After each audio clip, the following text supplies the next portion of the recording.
NDA टूटने लगा, 30 सांसद पलट गए, खेल बिगड़ गया। बड़ी ध्यान से समझिएगा, बहुत कुछ हो रहा है और बहुत कुछ देश से और देश की जनता से छिपाया जा रहा है।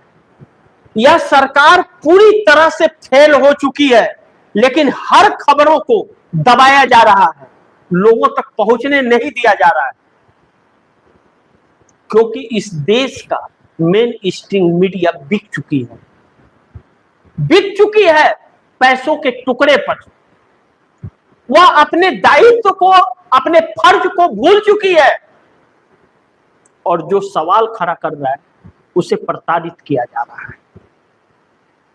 ऐसे में भी सवाल गूंज रहे थे और यही सवाल इस सरकार को कांटे की तरह चुभ रहे। बिहार के अंदर जिस तरह एनडीए गठबंधन के अंदर एक बड़ी टूट फूट के आसार नजर आ रहे हैं, भाजपा ने ऐसा सोचा ही नहीं था।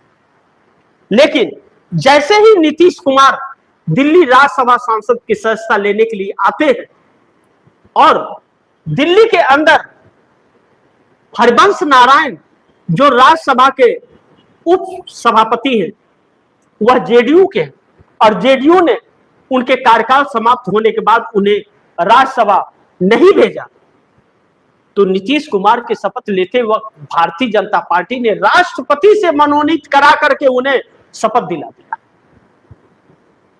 नीतीश को कांटे की तरह चुभा। जो 4 सूत्रीय मांगों में नीतीश कुमार ने दर्द लिखा था, वही चीज उसी दिन हो गया, सरकार बदलने के पहले ही हो गया।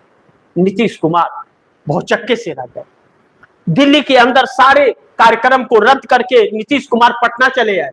पटना में बैठकों का दौर हुआ और नीतीश कुमार ने अपने आवास से सीएम का नेम प्लेट हटा दिया, सारे सामान को शिफ्ट करा लिया लालू प्रसाद यादव के घर के बगल में। नीतीश कुमार नाराज है। नीतीश कुमार के 4 सूत्रीय मांगों पर किसी पर भी ध्यान नहीं दिया गया।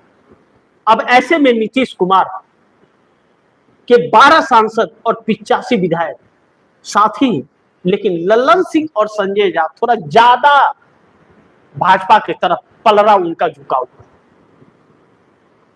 लेकिन संजय झा कार्यकारी अध्यक्ष हैं, राज्यसभा सांसद हैं, लेकिन न तो वह सांसद है और न ही विधायक है, वह राज्यसभा के हैं। उनका कोई मतलब नहीं है। सरकार बनाने और सरकार गिराने में उनके वोट का कोई रोल नहीं है। ऐसे में बिहार के अंदर नीतीश कुमार के मान मनोबल का दौर शुरू है, लेकिन नीतीश कुमार मानने को तैयार नहीं है और नीतीश कुमार अब बड़े खेल की तैयारी में है, ऐसा कहा जा रहा है। नहीं तो मान गए होते, लेकिन 14 अप्रैल को सब पता चल जाएगा। 14 अप्रैल को नीतीश कुमार के इस्तीफा देने का वक्त तय हुआ है।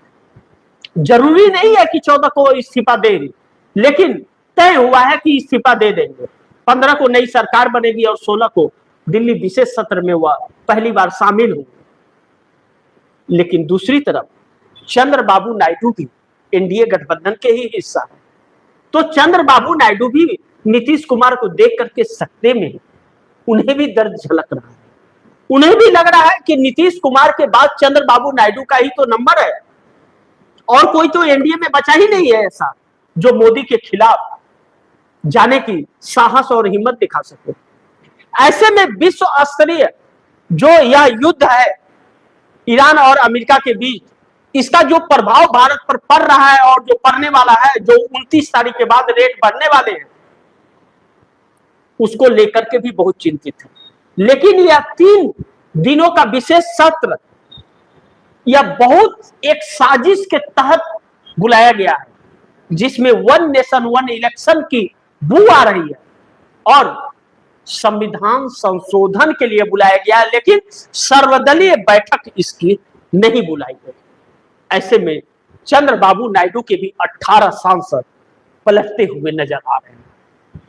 नीतीश और नायडू एक हो गए अगर, तो फिर 30 सांसद पलट गए। समझिए खेल बिगड़ गया है मोदी का और मोदी को अब समझ नहीं आ रहा है कि क्या करें क्या ना करें।